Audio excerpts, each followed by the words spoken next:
Welcome everyone.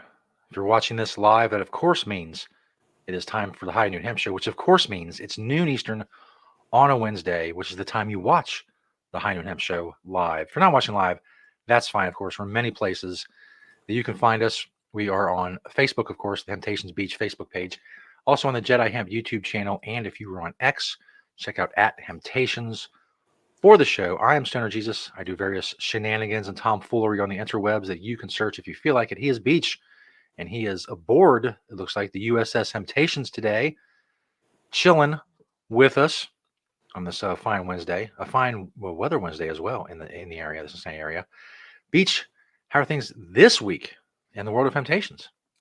Things are good. Things are good. I guess nothing extreme has changed in the world of hemp too much here in Ohio or the country as we eagerly await the farm bill, which I don't believe is going to be signed, but I'll talk about that later.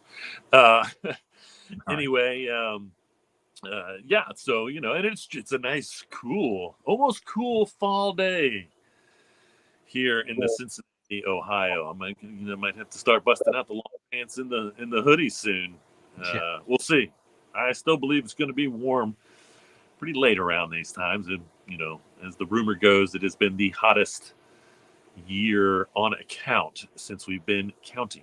So anyway, remember, folks, the FDA has not evaluated this show for safety or efficacy. That being said, let's get on with our pledge, which goes like this. You don't have to put your hand on your heart. Put your hand on your hemp. I pledge allegiance to the hemp fields of America and to the soil in which is planted.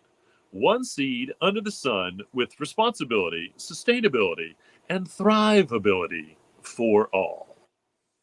Indeed. There you go. All right. Welcome, everyone, to the High Noon Hemp Show. The Goodyear blimp just flew over in celebration of this episode of the High Noon Hemp Show. Thank you, Goodyear. Thank you, Goodyear blimp. We'll call it the Hemp Year blimp, maybe.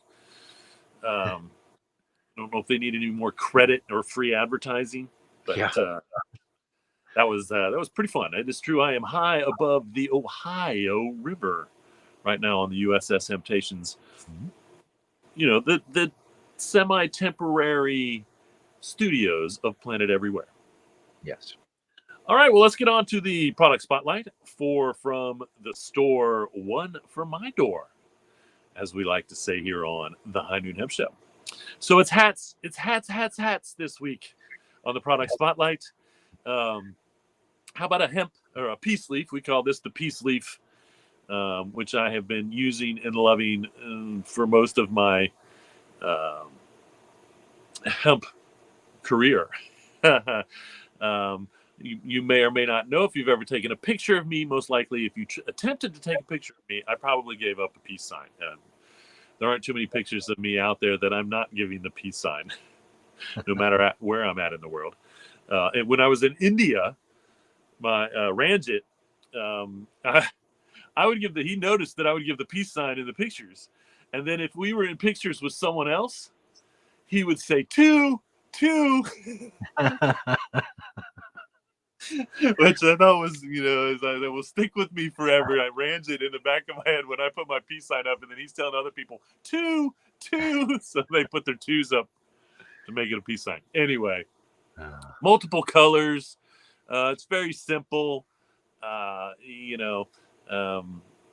I definitely love the peace leaf design. It's not ours originally. I don't know who originally came up with that, but we have used it a lot. I hope it's not copyrighted, but anyway, the next hat that you will see is just a classic Temptations peace leaf, purple and green. The classic colors of Temptations, with the nice green peace leaf on it there. The next one is a black hat with our Go Big Blue Blue. It doesn't really look as Go Big Blue as I think it does. But, for those of you who've watched the show in the past, you know that I'm a huge Kentucky Wildcats basketball fan and eagerly anticipating this year's season. And so, if you're a Kentucky fan or you just like blue, this is very simple. I love the large print on this one. You can't miss that it says Temptations. I don't, Yeah. unless you're blind. That clearly reads Temptations. And maybe still going to support the black and orange, but this is more of a Halloween or a Hempoween, as I like to call it, Hempoween hat, because it's kind of a spooky font. But also works with our black and orange Bengals here, struggling so far this year. Very scary, but pretty scary indeed. Scary indeed. But that'll be. I will support. If we go 0-17, I'll still watch every game. But anyway, so if you need yourself a spooky Hempoween hat, there you have it. Get yourself into Northside. Pick up any one of those hats, all available there. And soon, probably within a week or so, they will be on eBay. If not today or tomorrow, to be honest with you. I don't know if I'll do it today, but I might get to it tomorrow. So there you have it from the store. Now the one from my door, I have been using more recently, but this is my laundry bag. This sucker sits about, it's probably at least 3 feet deep. It's your classic, I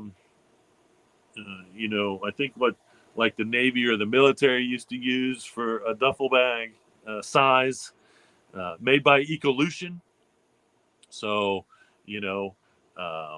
almost considered a classic or, and so, but yes, I'm getting used to it because I don't have a washer and dryer. I'm living the tiny life on the boat for the most part. So I got to, haul my laundry around, and what better to haul it around than a hemp laundry bag? That's right. So there you have it here on the High Noon Hemp Show. The product spotlight, 4 from the stores, 1 from my doors. I should say store and door now. And now, which brings us to the beachwear segment. If you're wondering what Beach likes to wear when he's captaining the USS Temptations, when he's on the water, when he's in aqua maritime mode, well, now you'll find out. Because if you didn't know, if this is the first time you've ever watched the show, all you have to do with Beach, if you see him in public, you see him anywhere, here on the show, it works as well. If you want to know what he's wearing, all you have to do is ask him, and he will tell you about the head-to-toe hemp that he has on, and all I have to do is say, "What are you wearing, Beach?" It's true. If you're curious, what are you wearing, Beach? Now you'll know on this fine high noon hemp day.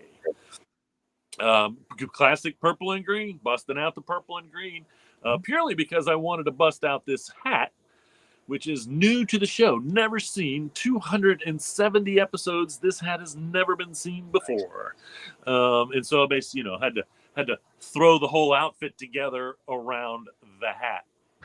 It works that way. So there, it's a Temptations purple embroidered hat. The T-shirt is an Ono. Temptations University, printed at the Planet Everywhere production, manufacturing, I should say.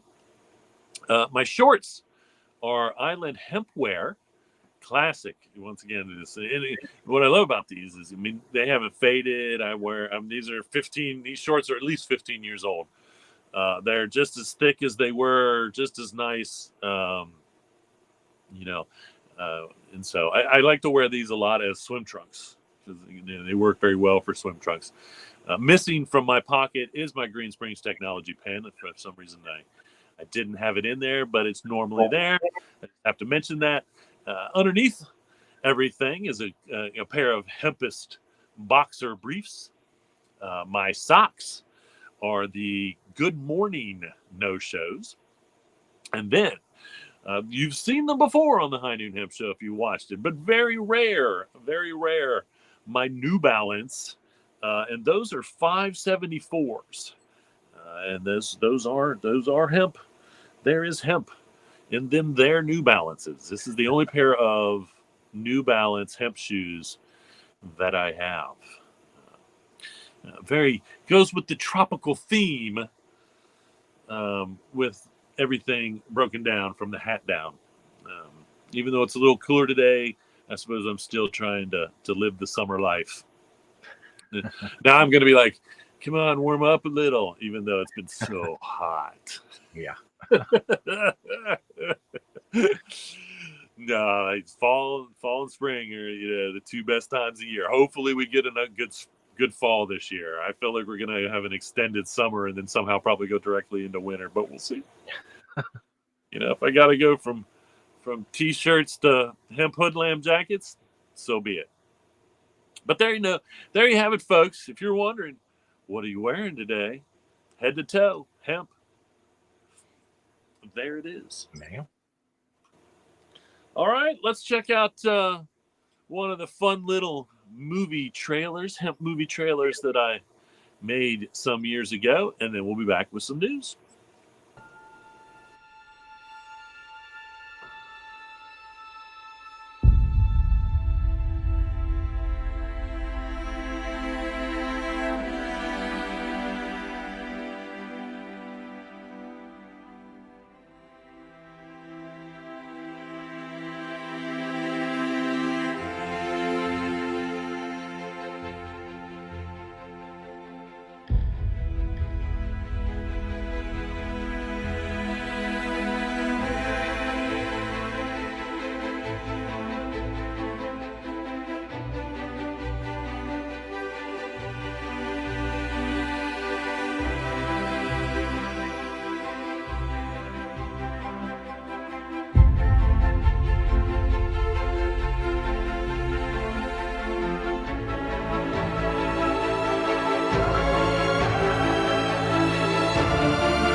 Very epic. Yeah, epic indeed. Intense. That's the intensity of hemp, folks. Captured in that fictitious trailer for a movie called Into the Hemptation.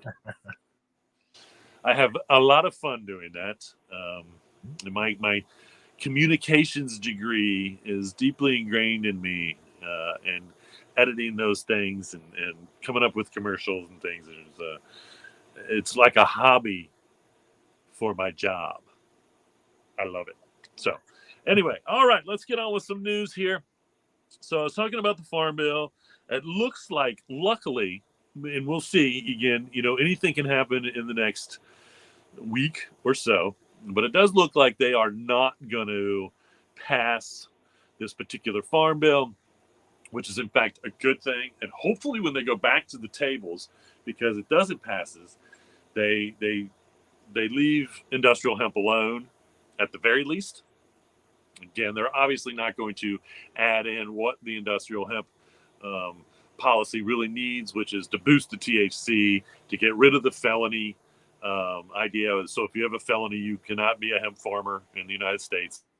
Those things need to be raised and taken out of the Farm Bill. We don't need to add this language, which is going to become super confusing, for one thing, for the entire industry when they're going to start picking apart different cannabinoids and this and that. We can't just start piecemealing this thing. Cannabis has an unbelievable amount of isolates, cannabinoids, terpenes, sugars, alcohol, all these things take part. There's 500 and I think if I remember correctly, 70 or so different components that make up cannabis. Okay. And if we just start saying, okay, so industrial hemp is, we've already defined what industrial hemp is. Now what they want to do is redefine what industrial hemp is by putting all these measures in place for THCA or Delta 8 or any of these things.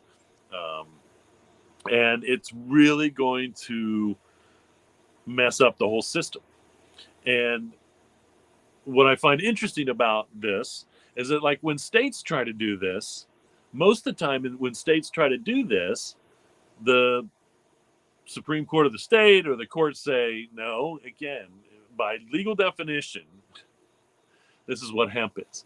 Now, if we change that in the Farm Bill, by legal definition, what hemp is, it's a step backwards. Again, we are making it more like criminalized plant, which, if you know anything about me, you know that that's the one thing that really upsets me the most about hemp farming, hemp industry in the United States, is it's still looked at like a criminal activity when it's 100% not.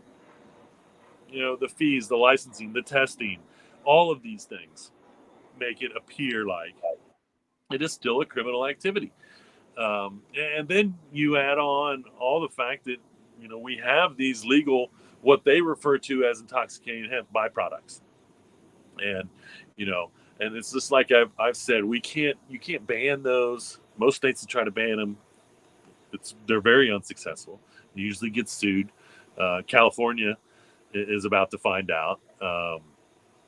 Cheech and Chong finally might get their revenge after all these years, because they're suing California over these new emergency hemp laws that the governor, and this is what governors are trying to do. And again, it's failing miserably in every state that does it. And these governors are still trying to do it because, again, they're trying to criminalize industrial hemp. And it shouldn't be. The only thing that I am for is, this is the thing that I always say, prove that it's harmful, okay, and then it's okay to put age restrictions on it. Okay, here's the one thing that the federal government still hasn't done, is prove that marijuana is even harmful to begin with, and yet it's still illegal federally, marijuana. And so, and that's the 21 and up thing. That's the one thing that I can't understand. Even though I do believe it should be 18. If you're an adult at 18, then you should be able to make adult decisions at 18. 21 is fine too. If they truly feel like this is something, and the only reason that they want to make these 21 and older is so then they can add an extra tax onto it, just like they do alcohol or whatever, what is no longer referred to as a sin tax. But these are moral decisions. Okay, these are not truly safety decisions. These are moral decisions that the government makes, even when they put age restrictions on things, for the most part. Alcohol, I can kind of understand. Alcohol is very intoxicating, and it can be unsafe. Too much alcohol consumption can be unsafe to the person consuming it and to the people around them. Cannabis has not even ever proven to that.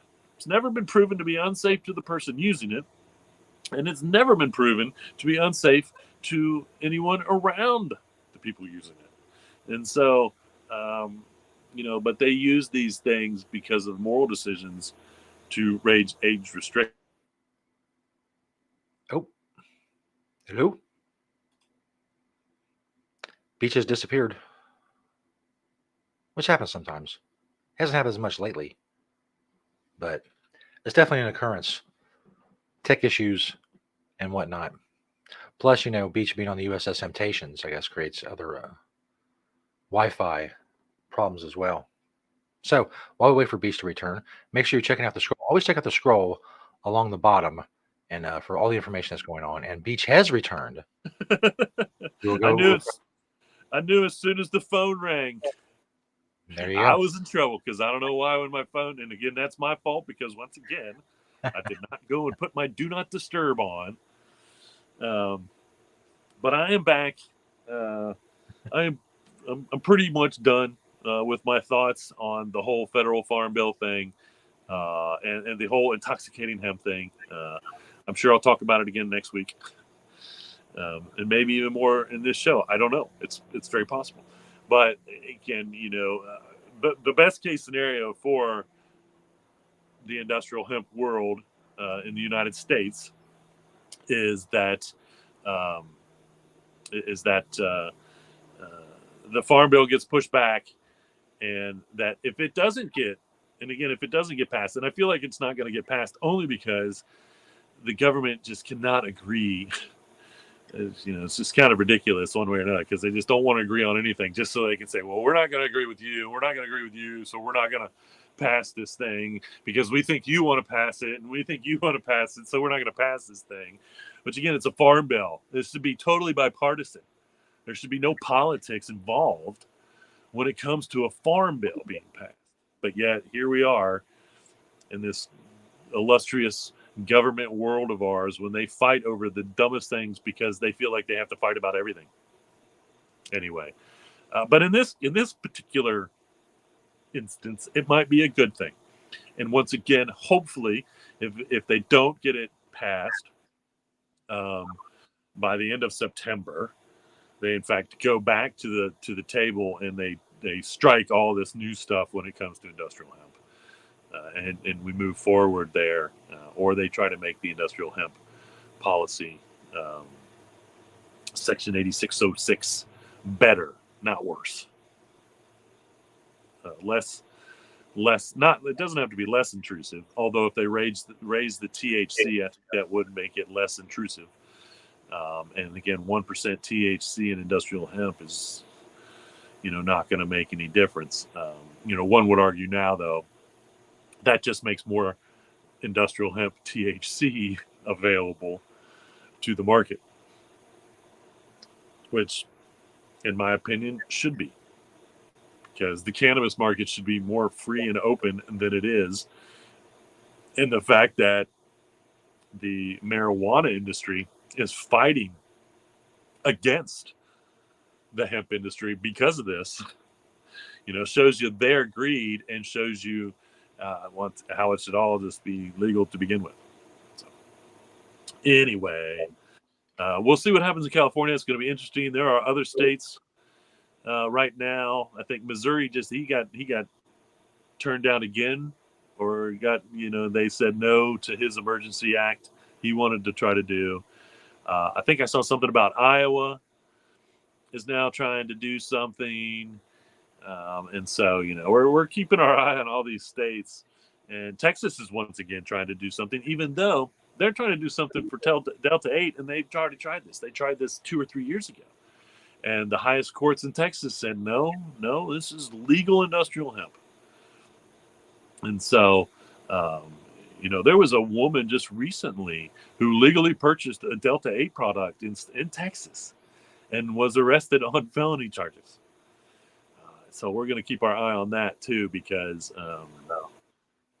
that's just, once again, ridiculous. And that's just ignorance on the part of law enforcement and prosecutors in these states. And they should be smarter at this point, because Texas has already been through it for a while now. So we'll see how that's the biggest issue in industrial hemp right now is the intoxicating hemp part of it. And of course, the government is trying to mess that up in most places. If nothing else, just put an age restriction on it and be done. It's the only thing that really should happen anywhere if need be. Okay, well, let's check out these new Nikes. They're getting released now, fall, winter, they say. This is the Nike ACG Tory Mid. Now, the cool thing about this is the original Tory Mids were released in 1995, which was the year we opened. I don't know if this is the first time that they have incorporated hemp in with this shoe, but this is definitely a colorway and material shoe that I would love to have. that dark green swoosh and the dark green shoelaces with that natural hemp uh, looks unbelievable. Now I'm hoping that this is not a limited edition release. I'll have to go check my Nike app to see, because if it's a limited edition release, none of us have a chance of getting a pair unless you go and you stand in there, wait in their queue for like 25 hours and somehow are the first 1,000 to buy them, when most of the people that are the first 1,000 to buy them are only buying them for an investment. 999 of those people will never put them on. And that's, once again, trying to purchase them at retail price. Now, well, the best case scenario is, and a shoe that looks like this, people don't care if it's hemp or not. So put it on the shelves of everywhere that sells Nikes. This is what I can recommend to Nike. You want to make some wacky colorway or some wacky, style or form, make that a limited edition. But this shoe should be, yeah, me too. I'm with you. This shoe should be on every store's shelves that sells Nikes. Get that hemp. And again, once again, people won't care what the material is. They're not going to look to see what the material is. They're just going to buy it because it's a good looking shoe. It's a great looking fall shoe. And not to mention, and again, love or hate Nike, to me, they are the most comfortable shoes. I can stand on concrete for 12 hours in a pair of Nikes. You put me in a pair of flat-soled shoes with no cushioning on concrete for 2 hours, and my knees will come out from underneath me. And so, once again, love or hate. I love them because they produce more hemp shoes than just about anybody else out there currently. And they have cleaned up their act a lot. I'm not by any means thinking that their act is as great as it should be in the other parts of the world, wherever they are, but they have definitely cleaned up their act a lot. And again, they use a lot of hemp in their shoes these days. And again, that's just a great looking pair of shoes. So I'll check my Nike, and I'll keep everybody abreasted to when these actually get dropped and are available for purchase. Speaking of shoes, I think, I'm sure I showed a picture of the 8,000 Kicks way back in the day when they came out. 8,000 Kicks promotes themselves as the first waterproof, which I don't really understand as much. Maybe hemp shoe. I don't know about that. I do know that they've come out with a hemp bag since they've released their shoes. And I believe that they're like GoFundMe only. I don't know if 8,000 Kicks actually has a website now where you can go and order a pair of their shoes or their bags. But they're actually and they've done this before. They're teaming up with a company called Taboo, which is actually a CBD company. And they are distributing 500 hemp plants around Lisbon, Portugal. And they're doing this at supermarkets, universities, hospitals, metro stations, and other landmarks. And again, they have done this before around the city. I never got it seems like and maybe I got the dates wrong in this, because it does seem like a weird time to be doing this if they're doing it now, unless the plants are already grown. There you have it. They have all kinds of stuff. They do have all kinds of stuff now. So the shoes there down in the right, those were the original hemp products that they came out with, and had, I believe, an unbelievable amount of success with them, because I know they've done other launches. What is the countdown for? Your chance to try a pair of hemp kicks, super durable and comfortable. Oh, they're back in stock. See, they've sold out. And they're going to be back in stock in literally half a day, midnight tonight. How about that? Breaking right. news here on the High Noon Hemp Show. 8,000 kicks. And once again, the waterproof hemp shoes restocked and at a sale price. Mhm. So I'm hoping maybe some of our viewers will kick over there tomorrow and get themselves a pair. And you can check out all the other great products that 8,000 Kicks has come up with um, since the first shoe. All right, very very cool. And then if you're gonna be in Lisbon, Portugal, or you are in Lisbon, Portugal, because we are international with our viewers, Mhm. go out and see if you can find yourself a hemp plant planted somewhere in the city. Man, I tell you, that would be a scavenger hunt. that would be super fun to take part in. Going to Lisbon, Portugal, and then going around in the city and seeing if you can find one of 500 hemp plants that are around the city. Tell you, and I mean, I have to start a new business. Be like a hemp tour guide, a hemp tour guide. There you have it. Yeah. Mhm. And that looks like, okay, so that's like, that's kind of an interesting looking hemp plant. Yeah. But it looks like it'd be good for fiber because it's tall. Yeah, but that's, again, that might fool you. You might not even be paying attention enough to know that that's actually hemp because of how skinny and tall it is. So very, very cool. Once again, Lisbon, you're a fun city for now. They must be Portugal must be pretty hemp friendly. I believe that it is legal. I think And most it's legal. drugs overall are decriminalized at very least in Portugal. Yeah. Yeah. I kind of had that feeling they were one of those South American countries that has done that, much like Uruguay and some other places. Even Colombia, I believe, is decriminalized um, quite a bit. All right. So the Wisconsin Battery Company, and I think I've talked about these guys because we talked about them, getting the approval or they were going to open one way or another. Unfortunately, the government is not going to give them. They were going to get granted it was an amazing amount of money to get this hemp-based battery company up and going in Wisconsin, and it's the Wisconsin Battery Company. And they were going to get this, use this government funding to get up and running. They were even planning on hiring laid off Energizer employees. And so I'm guessing that wherever this is must be close to where Energizer plant is, and they must have just laid off a decent amount. It was like 100 plus employees, and the Wisconsin Battery Company were planning on hiring them for the plant that they're going to make hemp batteries. That's right, hemp batteries.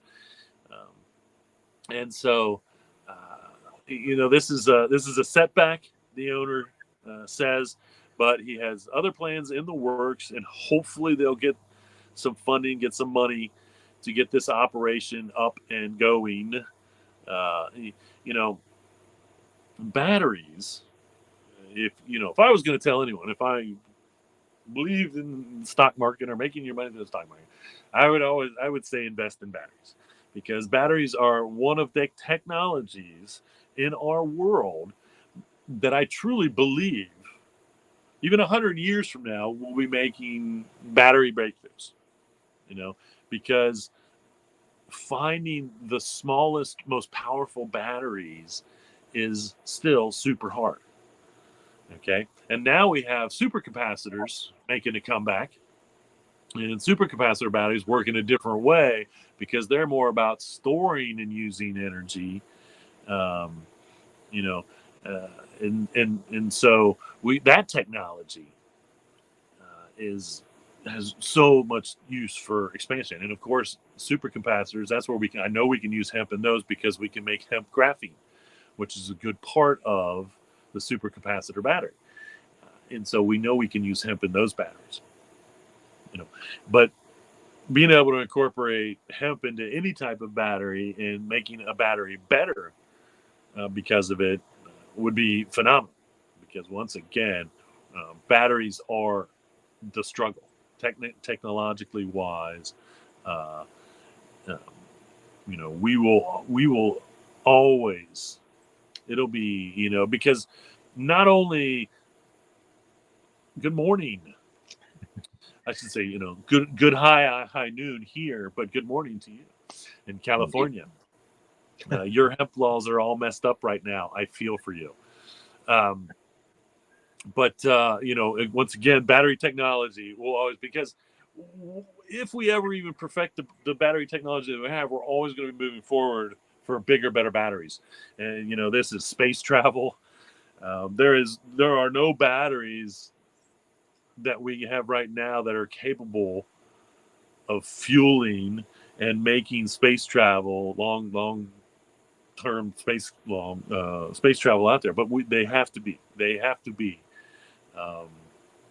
developed, and we're hundreds of years away. Again, I hate to tell anybody that supports NASA and space travel, even maybe going to Mars isn't that far away, but going any further than that, we're still hundreds of years away from having the technology, batteries included, to do that. And so, incorporating and being able to make batteries out of hemp, a sustainable product, would be, a big, huge advancement for the, in batteries are always going forward, always trying to figure out the better battery. Always. It's not changed.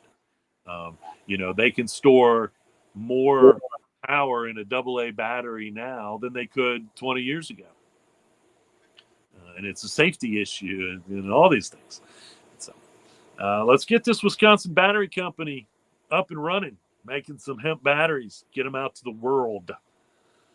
So here's an interesting thing. So a truck driver failed a drug test, and he claims that the company that he bought his CBD products from, that there was no THC in those products. So it was an isolate. That's what we sell the Medterra, because Medterra is the CBD isolate. It's not full spectrum, as we say. Full spectrum is a little bit of all those other things. It can have a little bit of THC. It can have a little bit of this and that, all those. But an isolate shouldn't. And this person was under the impression that they were buying an isolate. And this is going to the Supreme Court in their state, as to his ability to hold the company responsible, because he lost his job for this. And it really is hard to believe that if that is the case, that he shouldn't be. I mean, that's, unless he wasn't really clear. And from what I read in this, I don't know if it was this article or another, is that he was under the understanding that the product he was purchasing at the time had no THC in it. Then he failed the drug test, lost his job. His wife, who was also a truck driver, they worked as a tandem team, didn't want to go out on the road by herself, so she had to quit, or she quit. She didn't have to, but she quit. Therefore, putting them in, financial duress over this whole thing. And I do believe, I'm 100% in support of him, in a sense that once you come into Hemptations and you say you need a CBD product, you cannot fail a drug test, your job, whatever, then we have those products for you. We're not going to try to sell you our product, which is a full spectrum. We have that isolate for those people that are that concerned about it. That being said, and I have said it many times on this show, the amount of THC that would have to be in a CBD product for you to fail a drug test it would have to be a lot as well. And I'm not saying, if this guy was using, super high concentrates of CBD, full spectrum CBD every day, then, it's very well possible. And especially since probably for over the road testing, the nanograms is probably super low. And so even if you have maybe 5 nanograms, which is a tiny amount, 10 nanograms, which is a tiny amount, you may fail that test. Your standard drug test for most jobs, your non dangerous to public jobs, I should say, are a 50 nanogram test. So you can have 49 nanograms or less of THC in your system and still pass the test. But over the road and some other places, they go lower with that. They therefore making it easier for even a low THC product to make you fail a test, which is apparently what happened in this circumstances. And once again, he was under the impression that he was using a isolate CBD product, not a full spectrum. And the whole thing is about being able to hold the company accountable, or the people that sold it to him accountable. I don't know. But they lost in the lower courts, but won on appeal to be heard in the Supreme Court. And so it'll be interesting to see how that all works out.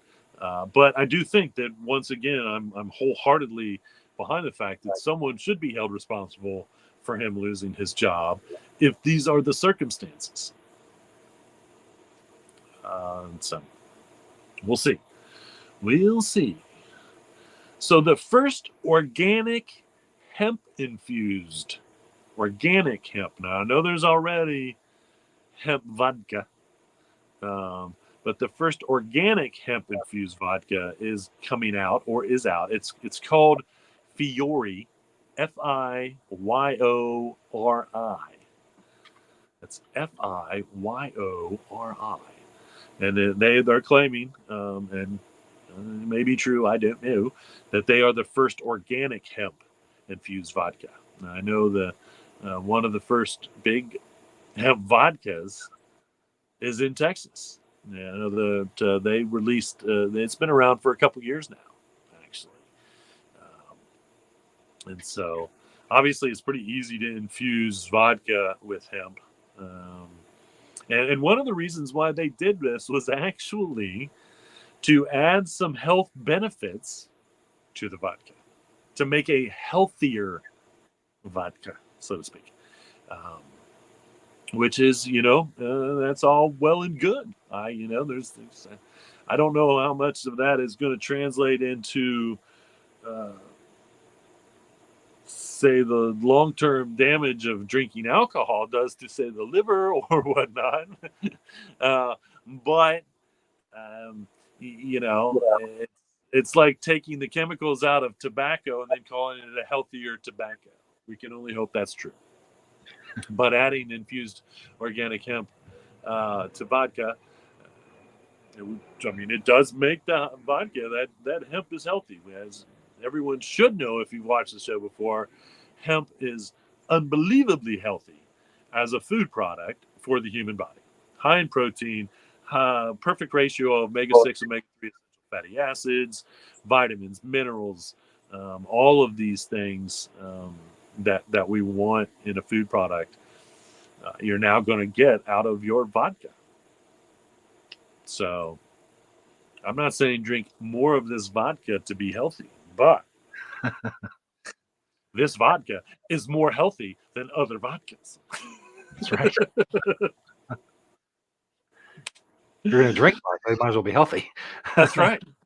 That is 100% correct. And so, I believe I have mentioned this before, but every time I see this in an article, it's yet just another amazing aspect of hemp. And this was in a Hempcrete article talking about how great Hempcrete is and is being used more and more all over the planet. But I want to remind all of our viewers that hemp plaster from the 6th century, that's right, 500, we'll call it 542, I don't know, but from the 6th century, still lines the walls of the Ellora caves in India. Okay, so it's 700 years if my math is right. I don't want to do any math. Don't make me do it. No, that's longer than that. What am I talking about? That's 1700 years. Okay, 1700-year-old hemp plaster, comparable to probably what be like hempcrete, but they just like probably made the hemp plaster and rubbed it on the walls, is still on the walls in India, and also reminded that the French bridges that are part of them are hempcrete. That was, I think those are like 600-700 years old. So again, the history of industrial hemp is amazing. And then we know all this other stuff, and then all of a sudden, because hempcrete is such a topic now. I mean, it's a huge topic in the construction world. It's a huge topic in the environmental construction world, eco-friendly construction world. And once again, to see that it's not new. This is the hempcrete is not new.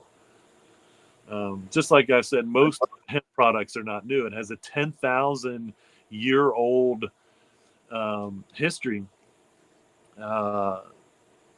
and humanity has been utilizing the industrial hemp plant since first discovered. Hello and welcome again from Germany. Thank you very much for watching. So, it's just showing that even though, the next thing we'll be discovering hemp batteries that are in the pyramids from, 3,000 years ago. Because if you don't know, they have discovered batteries that are that old. Next thing you know, and it wouldn't surprise me at all if we find out that those batteries, those ancient batteries that were made, didn't have hemp in them somehow. Just makes sense. Just makes sense. Because 3,000 years ago, that's not that old for hemp. I mean, 3,000 years ago, hemp was 7,000 years old in humanity's eyes. And the Fertile Crescent was, right there. And so they probably were using hemp in their batteries, in them ancient old batteries that we have found in the world. All right, well, we'll leave you with a bad note because we're talking about Texas. But the authorities in Allen, Texas, they raided 9 hemp shops, and the most interesting part about these raids of these 9 hemp shops is law enforcement comes out and their quote was, "We're not going to have a scientific debate about this. It's science that separates hemp from marijuana, you dum-dums." If science wasn't a big part of this, we wouldn't have the different plants by definition in our governments. And so, I look forward to the scientific debate in court, which is obviously where it's going to take place. And of course, the police don't want to have a scientific debate because they're the most ignorant out of all. They just do what prosecutors tell them to do. They just do what they believe the law says they have the authority to do. And once again, they have not taken the time to do their due diligence to find out what it was they were really doing. Okay? Because guess what? We can have high levels of THC in products. The only thing we cannot have high levels of THC in is actual industrial hemp flower. But THC from industrial hemp is 100% legal. 100% legal. And once again, they're going by, and this is the ignorance of law enforcement and prosecutors. Okay. They're going by the 0.3% by dry weight. That 0.3% by dry weight is the flower at the end of the growing season. It has nothing to do with the product that's on the shelf. Okay, there's no scientific debate needed here, to be honest with you. The fact of the matter is that THC was legally extracted from industrial hemp. And when you, the only time, once again, you have to have that 0.3 is at the end of the growing season. The flower is tested. That's a mandatory test at the end of the year when growing industrial hemp. A mandatory test. It's in the federal bill. And so all states, if you grow industrial hemp, you have to have your flower tested, whether you're growing for fiber, whether you're growing for grain, and especially if you're growing for CBD or CBG or CBN or THCA. That has to be tested, and that has to be 0.3% or less by dry weight at when that flower is plucked. Some states you even have to go 2 weeks before the flower is going to be plucked and do a live testing. Yeah, it's amazing. You got that right, Germany. And so, once again, because they've misconstrued what the law is, the prosecutor says, "Oh, it's supposed to be 0.3% by dry weight." They don't actually look that that's specific to the flower at the end of the grow season. That's not the product that hits the shelves. And so the products that hit the shelves, that's not the standard issue. That's not the issue. That has nothing to do with it. It can be 100% THC. If they want to sell you 100% THC that's been extracted from industrial hemp, that is 100% legal. And that's 100% of the product. That's not 0.3% of the product. And so it's a misinterpretation. Some may call this acting under a color of law, but it's really a misinterpretation of the actual law. And this, once again, if the attorney representing this business is worth half his weight in gold, they won't even go to court because he'll go sit in front of a judge and explain this to a judge who does have to have a scientific debate. The prosecutor does have to have a scientific debate with the defense. I hate to tell them that. The cops may not, but the prosecutor sure is.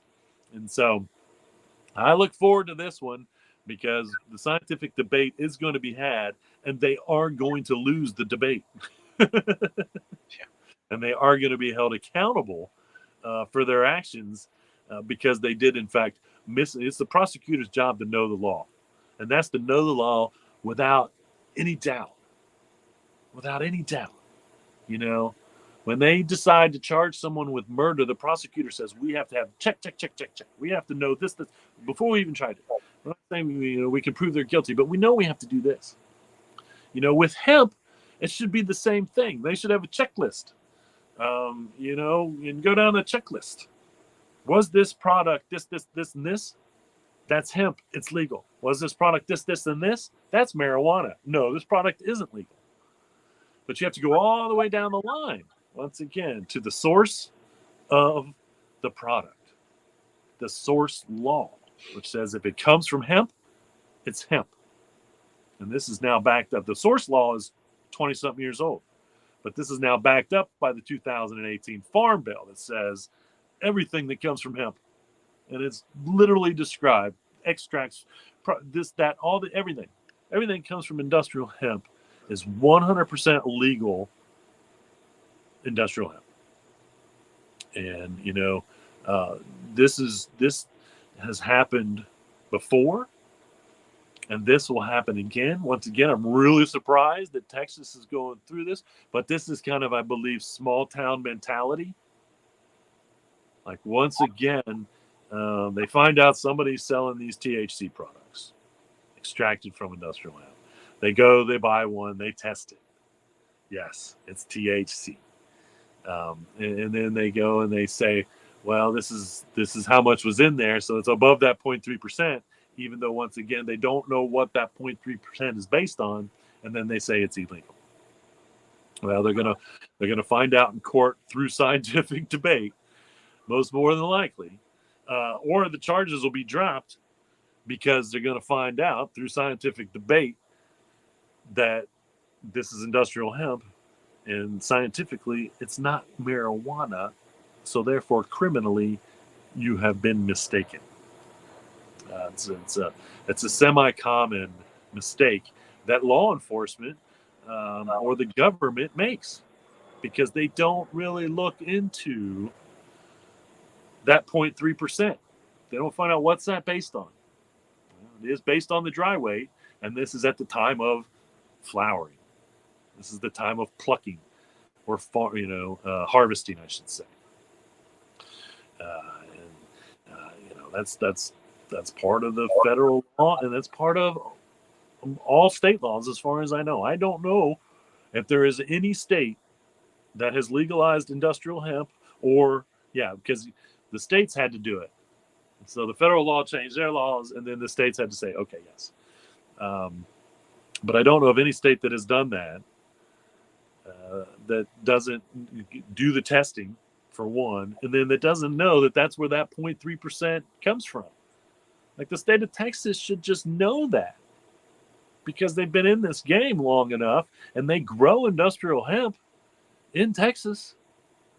And so, not knowing that 0.3% comes from the harvesting or the farming, because of some states, and I don't know if these are one of those, some states actually, it's required to test the plant 2 weeks before you're going to harvest. Okay. And then, and I think, obviously, for some reason, I don't understand this, it's the final test that matters. And there are some states that we found, and this is, I believe, most states, because this is kind of the law. If it comes in 0.9%, or I should say 0.4% to 0.9%, then it can be retested to see if it drops under that 0.3% to be hemp. If it does not come in under that 0.3% after a final testing, then it is destroyed. No criminal charges. It is not a criminal offense to come up with what they call hot when growing or farming industrial hemp, but your crop is destroyed and you lose everything. And once again, that's why so many, and we pretty much established at this point, obviously, because of all the CBD that's being grown, that 0.3% or less THC content, and most of the industrial hemp that's out there. Like, I haven't heard, and I'm sure crops are still getting destroyed, and I'll probably hear more. Maybe we'll see some news reports of some industrial hemp that had to be destroyed now that we are actually going to harvest. But for the most part, most of the cultivars that people are working with are clearly under that. They're either that 0.3 or less, and they pass the test, and there are no questions. In the first couple years, we were definitely seeing more and more crops that were being destroyed. No criminal charges brought, but the crops were still destroyed because they were testing over 0.3%. Right, wrong, or indifferent, I don't know how, like, does the farmer get to cut the plant? Because then you could just have one plant that is really low in THC, and it wouldn't matter for the rest of it. But anyway, that would be probably a criminal offense at that point if you were knowingly. But even if it was like 0.4%, it's still. And so these are the times and tribulations, because industrial hemp is still looked at as a criminal activity. Farming industrial hemp, processing, manufacturing, all of these things, because you have to go through all of these hoops and whatnot. I say it once, I'll say it again. Hemp should be no different to the farmer than corn or soy or cotton. And until it is, it's not going to be grown by as many farmers as actual farmers that we want it to. Because now it's still kind of looked at as a niche crop, even though we can grow it and replace all the bad things that we now use. It's still looked at as a niche crop because of the fact that you have to go through so many hoops and ladders and doors and paper signing and dots and I's and all this stuff to grow it. And so your average farmer, especially your average farmer that grows cotton, or your average farmer that grows soy, or your average farmer that grows corn, they're not going to say, well, it's easy for me to do these things now. I go buy my seed, I throw it in the ground, and bit, bam, boom. You know, I even get subsidies when I don't grow this stuff, which I don't even get me started on farm subsidies. But, you know, you mean if I want to grow this plant that we can make jeans out of or build houses out of or feed the hungry with, I have to have it tested at the end of the year. I have to have a special license. No, I'll just keep growing cotton. This other stuff is not as good, but anyway, that's the choice they have. And so again, until it's just straight up. And again, you can put this on the seed providers if you wanted to. You know, like eventually when it's corn, like you say, well, if you sell somebody hemp seed and then somehow we prove that it's high in THC, the seed, the whoever sold the seed is the one responsible, not the farmer or anything else. And that's, you know, there are over 170, and there's probably over 200 now, because America is coming up with their own hemp cultivars. But there are over, you know, when I checked 10 years ago, there were over 170 internationally recognized hemp cultivars, all going on that 0.3% standard that we have since found out was merely a hypothetical situation brought up by a scientist in the 50s. That random 0.3%. He could have said 1%. He could have said 0.1%. But he said 0.3%. And that has been the international standard and is now the law in the United States. And again, that was from a statement that a scientist came up with in the 50s. So let's put some more science to it now and see why that even matters, if that even matters. And it doesn't matter. It does not matter to the fiber industry. If you're going to make a T-shirt out of hemp, it doesn't matter what the THC content of the flower is. If you're going to build a house out of the shiv, then it doesn't make any difference what the THC content was in the flower. Pure and simple. I think that, once again, I truly believe that the end product there, then, you know, like if it's any of those things, go feel free to test my hemp food for THC. It's going to be a parts per million, not a 0.1%, a parts per million content, because there's no THC in the seed. And the only little bit of THC that could make it into a food product would be if the seeds were in a high THC flower and they weren't cleaned, which is not part of the food industry to begin with. You know, you could take any high THC seeds and clean them, and there will be no THC in it. There's no THC in the fiber that we know of. And again, if there is, it's a parts per type of situation, not a percent. You know, it's a 0.0000001%, so to speak. Same in the stock. And so, those are the advancements that we need to make in industrial hemp. And until we do, we'll be here on the High Noon Hemp Show. Not a whole lot of events. Next Tuesday, I believe it's the 1st, is in fact the medical marijuana meetup here in Cincinnati, Ohio at Mad Tree. That happens, I believe they're starting at 8 o'clock now. I bring this up. You say, hey, that's medical marijuana beach. Why are you talking about this on the High Noon Hemp Show? I go as the hemp person, or as a hemp person. There are other hemp representatives there, so to speak. But originally when this was started, Bonnie came to me and, she was like, you're the hemp guy and I'd love to have you here to talk about hemp. And so I went and I've been going when I can, how I can, because there is always a great conversation about hemp. I learned something about hemp. Almost every time that I go, I learned something about hemp, because there are so many other people there that are also in the hemp world or know a lot about hemp. And so, if you're in the greater high area here in Cincinnati, the medical marijuana meetup again next Tuesday, the 1st, 8 o'clock, Mad Tree Brewery.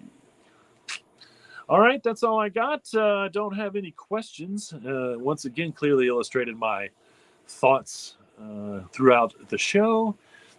I want to thank everybody for watching, whether you're watched live or you're watching at your leisure on YouTube at the Jedi Hemp channel. Thanks again. Remember, reduce, reuse, recycle. Make everything else out of hemp. Having temptations. See you all next week.